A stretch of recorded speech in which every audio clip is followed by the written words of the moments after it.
Just set right over there by the lamp, sweetie. Thanks. Actually, just a minute. Who does that parcel claim to be from? That's weird. There's no label on it. Well, if we're lucky, the chocolate's from a secret admirer, and not a snake from an assassin. Is that normal? So who are you? Do you work at the post office or the tugboat? I only ask because I haven't seen you before. Was that you I heard down the hall? Yeah, I just met Dashiell. He's working on that obsolete ringer, hasn't he? Poor Dashiell. You know, he's not really... He was let go a while back. A long while, actually. When they started restructuring, he was one of the first to go. We talked them into letting him come every day and fiddle with some interminable project. He says it's to keep a long gap from growing his resume, but I think he just has nothing better to do. He's one of those old men who needs to work. You know, doesn't know how to be any other way. Well, there are no real jobs here, but there are fake jobs, I guess. It wasn't always like this. When I came to work at the Echo River Central Exchange, there were 12 of us. Loretta, Edna, Meg, Kara, Mary, Lois, Liz, Hester, Angie, Wilma, Connie. I was number 12. Connie and I were hired on the same day, but she showed up early. Marie finished college, and Hester was fired for snapping at a rude caller, but he had it coming. I hear she did just fine on her own. So I hired Beryl, Jenna, and Sachiko, which brought us up to 13. That was as many operators as we ever had here at one time. The power company came along, buying up all the lines, and one day they took the exchange as a throw-in. Like it was nothing. Nothing! They started phasing us out. Edna, Meg, Kara, and Lois left one Friday evening. Were asked not to come back on Monday morning. Beryl saw the writing on the wall and quickly found employment at a private PBX. They had Jenna and Liz stop routing calls and write up some kind of best practices document instead. It was their final task as exchange employees. Some of the girls were reassigned to other divisions. Connie, I think, was checking residential meters. Sachiko and Wilma were moved into energy sales, cold-calling businesses to see if they needed to upgrade their electricity plan. At least they were still on the phone. That was just Loretta, Angie, and me. We were swamped. The hours were hell and hard on the throat. The voice with a smile became a croak. I was gargling warm salt water in the break room, sipping from a thermos full of hot honey broth stashed under my chair. Oh, I brought a lot of extended technique to the switchboard in those days.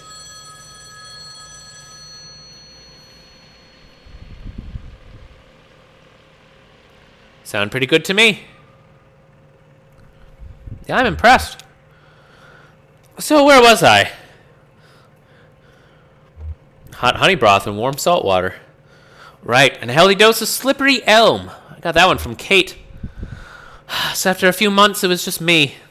A new automation strategy was announced, and this place was rechristened Consolidated Auxiliary Switch number 30. Are you lonely? Sure. This place feels different when it's empty. Cold to the touch. You know, it's really all about touch here. Sound is a vibration. A touch you feel in your ear. So my voice is my touch. When we're talking, we're touching, even on the phone. That's an electric touch, an intimate little shock that makes your tiny hairs tremble. But that's not even what I mean when I say it's all about touch here. When the power company first tried automating this old exchange with fancy new transistor arrays, the switchboard caught fire. It was too much, too fast. So they tried using some clunky old mechanical relays, but then the calls were getting mismatched and out of sync. It was a nightmare. Their technicians determined that the phone system down here had been designed ad hoc over decades around the specific tempo of its human operators. So, short of replacing the whole thing, not to mention all the wiring, they'd have to work out the exact timing of every little human gesture that goes into routing a phone call. And that, officially, is my role here. I run the switchboard for the whole exchange. Once the work of 12, I'd like to remind you. They have some kind of machine somewhere that tracks how long it takes me to do each little thing. As if this were Amazon. The caller never hears my voice now. They dial. My little indicator lights switch on. And I make the connection. Interesting. What's the machine like? Oh, it's funny. I never actually seen it. They told me just to carry on patching while it collects and collates in the background until it's ready to take over. There's a dark thought. What if there is no cheat machine that's going to replace me? What if it's cheaper just to keep me here, filling in for the rhythm of the operators? What if I'm the cheat machine? Why don't you just quit? In this economy? You mean in the economy? All the damn time? No, you're probably right. Working in silence for peanut shells, waiting to be replaced by a robot. Doesn't sound very dignified, does it? The reality is that I've been working here for my whole adult life. Came here as a girl, and I'll leave as a middle-aged woman. I don't know if I'm ready to be here yet. Sound like Dashiell. Haha. Oh, the parcel! Right over there by the lamp is fine. Thanks for dropping that off. Take care. Think of me when you dial 0.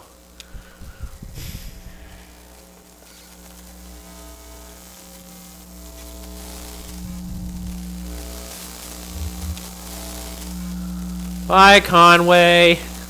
Bye.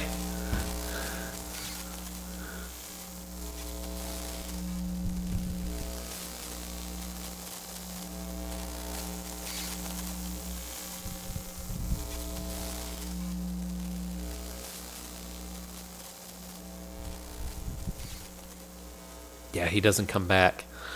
Anyway. I can still hear him. Yuck. I just don't like what it reminds me of.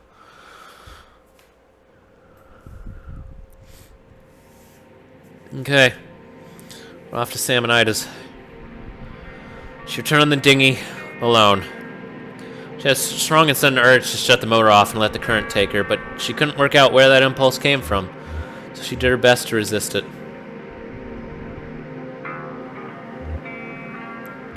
She met a flower salesman on a raft. They floated alongside in buoyant pots, bobbing untethered. He corralled them with a long pole in a stream of small adjustments. She leaned out over the water to get a closer look. He just started work for the day, so his stock was full. He pushed a few bouquets her way. First was a rustic bundle of mums. He suggested it would make an appropriate apology bouquet. Next, a simple mixture of snapdragons made to look wild. That looked eager, and he agreed. Finally, a rustic mass of blue-petaled flowers of many different types. He said it was for a particular kind of person. If it didn't remind her of anyone in specific, she'd better move on. He drifted away with the current, pushing his flowers along with the raft.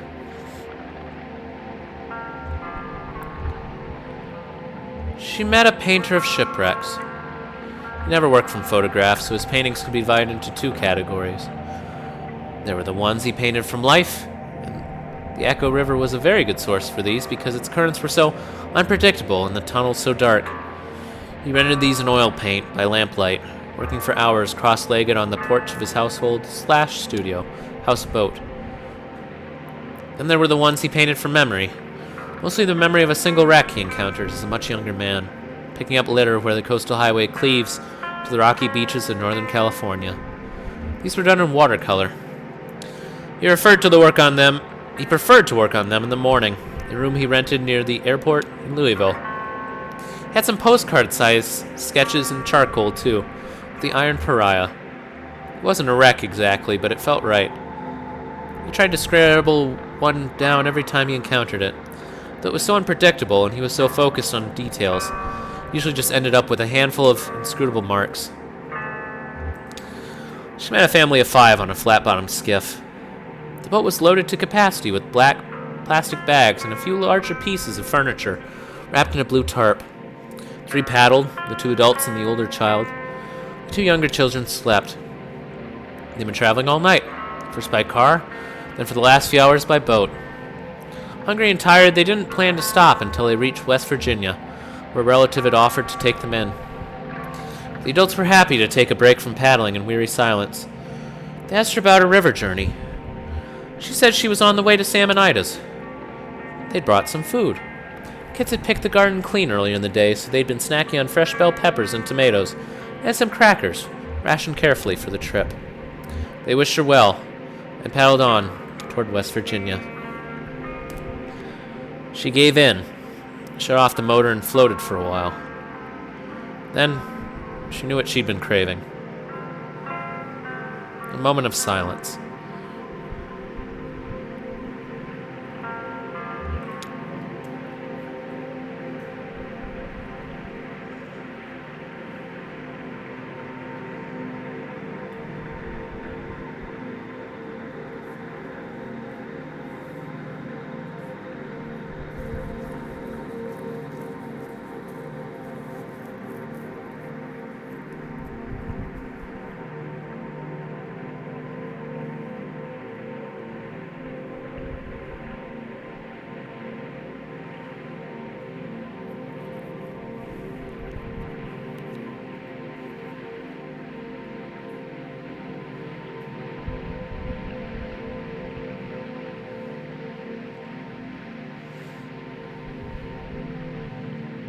Welcome to Denny's.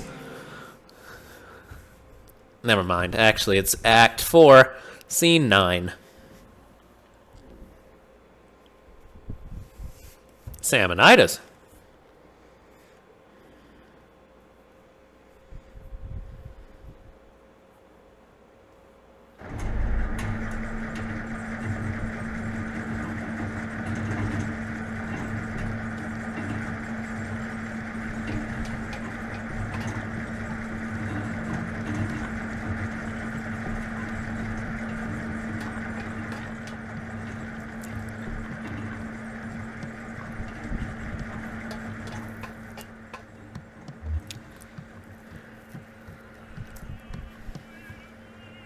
Just in time. We've already finished eating, but we're about to place a to-go order for Clara. She's back on board, getting ready for her show. Take a look at the menu. I'm sure there's something you'll like. Ida's a bit of a local celebrity. For her cooking, I mean. Hey, Ezra was just talking about you. He's around the corner playing a video game. Maybe go let him know that you two are back? Or, where's the old man anyway? He has work to do. Oh, bad luck. You'll get it next time. Hey, got a quarter? He's almost got this. It's true. Sure, I have 1 quarter. Thank you. So, where's... He left. Okay. I have to say, I didn't know him very well, but he seemed like the kind of guy who was always on his way to somewhere else. Yeah. I'm gonna go sit down. Cool. The food is good here. I think everyone else is finishing up, but you could probably get something to go. All right, Claw Maestro, let's give it another shot. Let's see what's on top of the pile here. There's a stuffed octopus, a plastic bag full of clamshells, a cowboy hat, and some big headphones. The octopus has a leg wrapped around the boombox underneath it. I couldn't get the octopus last time. The shells are pretty clear, but I don't know if the claw can really grip the bag well. The cowboy hat is in the corner, so it's kind of tricky to tell if it's wedged in or not. Those headphones might be a good bet, but I can't see the cord. Could be wrapped around something. I'm going to try for the cowboy hat. I want the cowboy hat! Sounds good. And we can get the claw back far enough to get a grip on it. Okay, when I put this quarter in, you'll have about 8 seconds to grab your prize. The hat is in the back right corner. Let me know if you need help lining it up. I got a slightly different view of the field from up here. Ready? Here we go! Johnny inserts the coin and the machine awakens. Time for press your luck, it sounds like. 8. Claw hovers in the front left corner of the machine. Ezra pushes the joystick right. 7. Claw hovers halfway across the front of the machine. Ezra pushes the joystick right. 6. Claw hovers in the front right corner of the machine. Ezra pushes the joystick up. 5. Claw hovers halfway along the right wall of the machine. Ezra pushes the joystick up. 4. Claw hovers in the back right corner of the machine. Let's ask Johnny quick. We have some time. Does this look right? Yeah, looks good to me. Go for it. 3. Ezra pushes the button to drop the claw. The claw drops. It grabs the hat. The claw is only able to get a hold of the brim. It's not a strong enough grip to pull the hat out of the machine. Damn it! Sorry, kid. It would have looked good on you, too. I guess it's just too far back in that corner. So there's a stuffed octopus, a plastic bag full of clamshells, a cowboy hat, and some big headphones. There's only one thing that you can possibly win. Those headphones might be a good bet. They are. I'll try to get the headphones. Good call. I think that's our best bet. Okay, when I put this quarter in, you'll have about 8 seconds to grab your prize. Give me a sec. Okay. Headphones are on the right, pretty close to the middle. Let me know if you need help lining it up. I got a slightly different view of the field from up here. Ready? Here we go. The claw hover's in the front left corner of the machine. Let's go right. 7. The claw hover's halfway across the front of the machine. We need to go right again. 6. The claw hover's in the front right corner of the machine. We need to go up. 5. The claw hovers halfway along the right wall of the machine. I will check. Does this look right? Yeah, looks good to me. Go for it. 4. Claw hovers halfway along the right wall of the machine. I push the button to drop the claw. The claw drops. It grabs the headphones. The claw returns to the front of the machine with the headphones in a tight grip. It drops them through a slot labeled prize, where Ezra retrieves them. Whoa, nice work. Now I just have to find you something to plug those into. Haha. So here's the trick. Not only do you have to follow those specific steps and only go after the headphone, but it's Tuesday. I'm not shitting you. It has to be Tuesday. For reasons. Hey, listen, it sounds like that old man you were following around him. I guess he had to leave. I should go with him. Oh, no, that's not a good idea. It's not a place for kids where he's headed. Anyway, I don't know what kind of plans you have now, but if you need help figuring out your next move, you can always talk to me and Miss Junebug. I just want to make sure you know that. Could I keep going with you? Hey, I got no objection. We have a pretty ad hoc thing going on. Me and Junebug. I'd have to talk to her. But I bet you're welcome to tag along for a while if you're into it. Hey, maybe we still have time to poke around this place a little. They have some pretty wild stuff in here.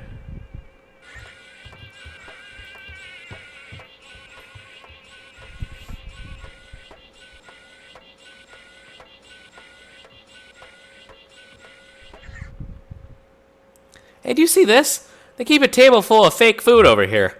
Never known why. Actually, I think it might be real food coated with shellac or something. Preserved. Oh, and look! This tentacle-looking thing is half-eaten. This is someone's meal that they didn't finish? Tentacle? Gross. I don't know. Some people really like that stuff. I had some fried calamari once at a gas station. It's pretty good, but I stripped a gear trying to chew the beak. Supposed to take that out. Sam and Ida preserved this half-eaten meal. It must have been pretty important to them, right? Maybe it belonged to someone they care about, like a beloved uncle that had a mid-meal stroke, so they kept it in his memory. Yeah, like these sunflower seeds my folks left behind. Oh, I'm sure your folks are fine, though. Are you worried about them? No, they're gone. There's nothing to worry about. I just miss them. Okay. Well, I don't know what the deal is with this table, but sometimes people do weird stuff because they miss someone.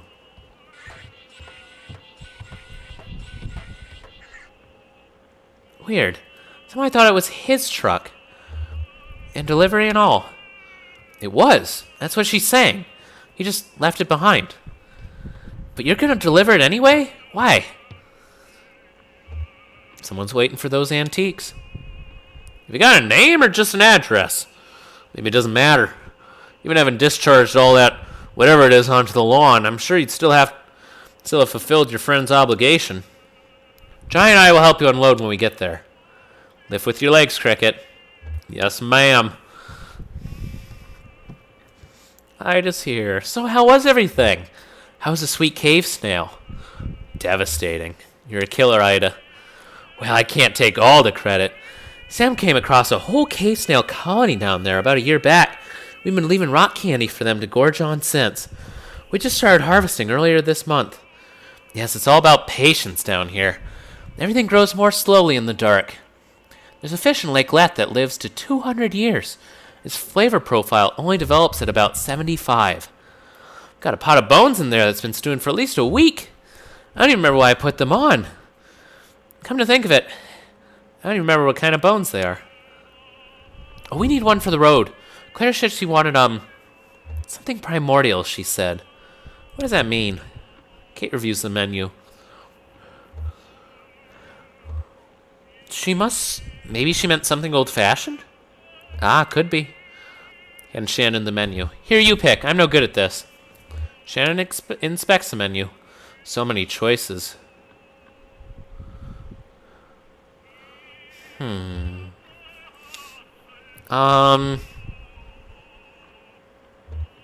hell is a crayfish log? Crawfish? It says crayfish, but I guess it depends on where you're from. How about blind salamander spread? Good choice. Your friend will love it. I'll have that right out, sweetie. Ezra leans over the table and carefully examines the preserved food and drink. He gently compresses a pea-sized eyeball on a plate. The eye is hard, like glass. Oh, you like candied fish eye? Most kids are repulsed just looking at them, which is a shame because they're really delicious. Ha ha ha! I have a bowl of them in the kitchen. I'll bring some out. Sorry I startled you, sweetie. Why is it hard? We covered it in shellac. Do you know what shellac is? It's bug wax. This food's about 15 years old. It's true. Things were different then. Nobody came to eat here. We were fighting just to keep the lights on. Sam, my husband Sam, was depressed. He couldn't catch anything.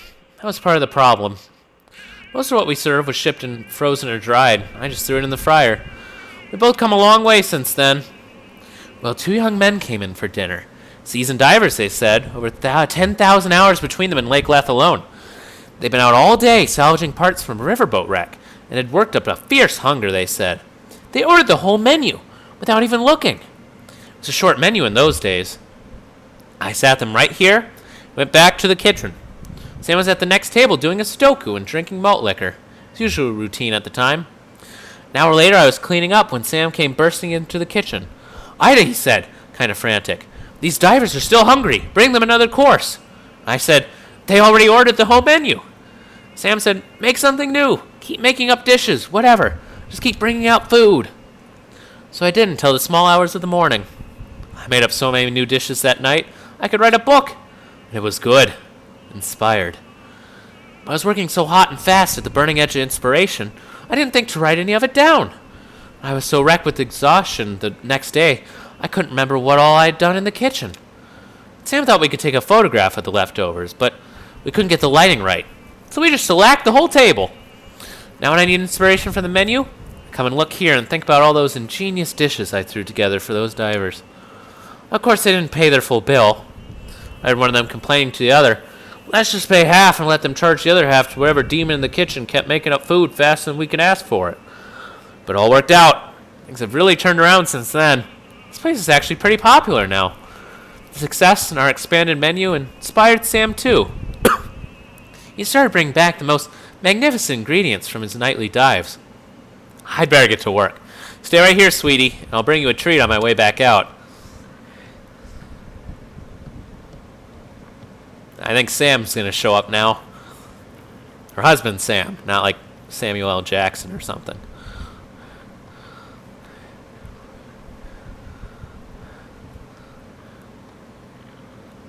Well, buddy, I guess you're the catch of the day. The one and only. So what are you? You look like, well, some kind of eel, I guess. Kind of a mopey little guy, huh? Yeah, I can see it in your eyes. Smell like sort of buttery. Well, that should be just fine. Skin feels like sandpaper. Huh. Well, she'll figure something out. I think I'll call you Cold, Silent, Rich Eel. Welcome to Sam and Ida's, the one and only Cold, Silent, Rich Eel. Hope you enjoy your stay. I mean, not too much. You ever seen a creature like me before? You're pretty far down there. Won't be surprised if I'm the first. Except, there were 2 divers who went before me long ago. Maybe that was before your time. How old are you anyway, I wonder? Nate here once, back in the bad old days.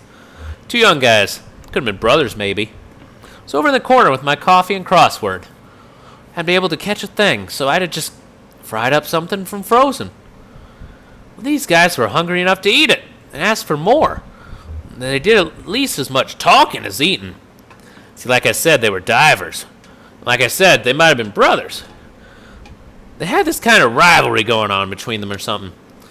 I was about to write up their check, but I slipped calmly and quietly into the kitchen for a minute and told her to just keep bringing out food. I figured they wouldn't notice, caught up in their boasting as they were. I wanted to listen. I went back and forth for hours about all the deep and dangerous dives they'd been on, new tunnels they'd discovered, all the weird creatures they'd encountered at the weirdest depths of Lake Leth. It's like a dance. No, like a boxing match. Each story went deeper than the last. I listened to every word of it, memorized every description of every tunnel and diving route they discovered. That's my map now, you see? For 15 years I've been using routes those two young divers discussed right here at that table.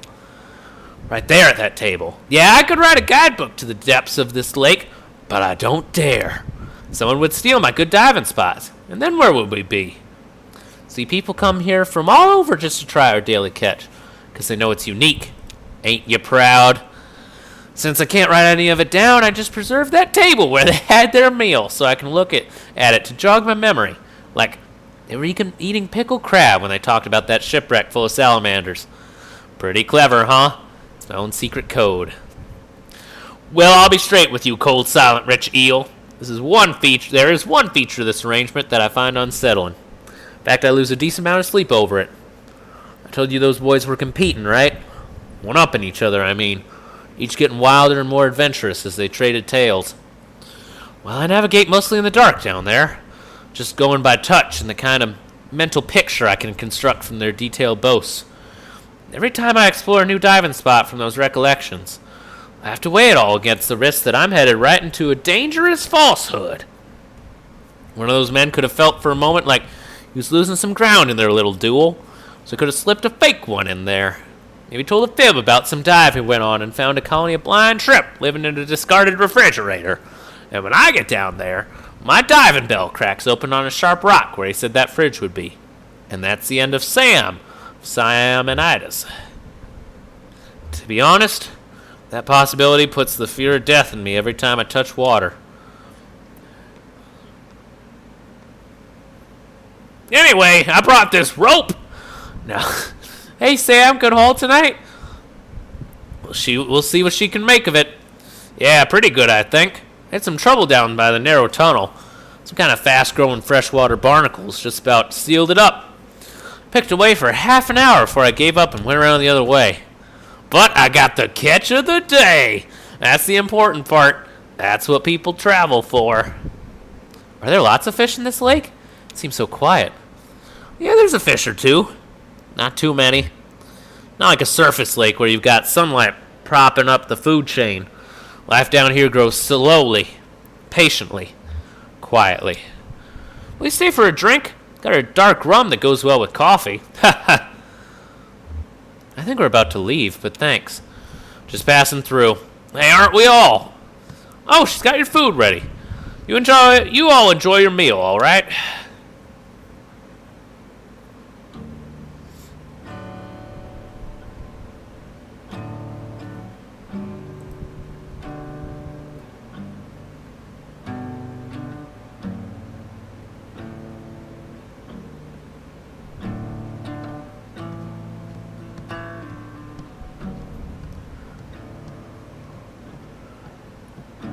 This world is not my home.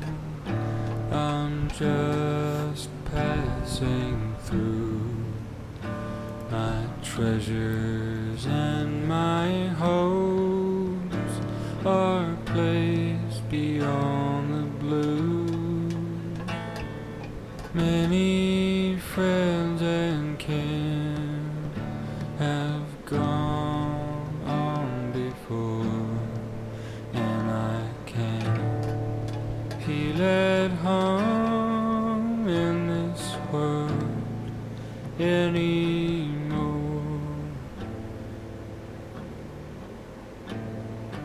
Oh Lord, you know I have no friend like you. If heaven's not my home, oh Lord, what Angels beckon me to heaven's open door, and I can feel at home in this world anymore. I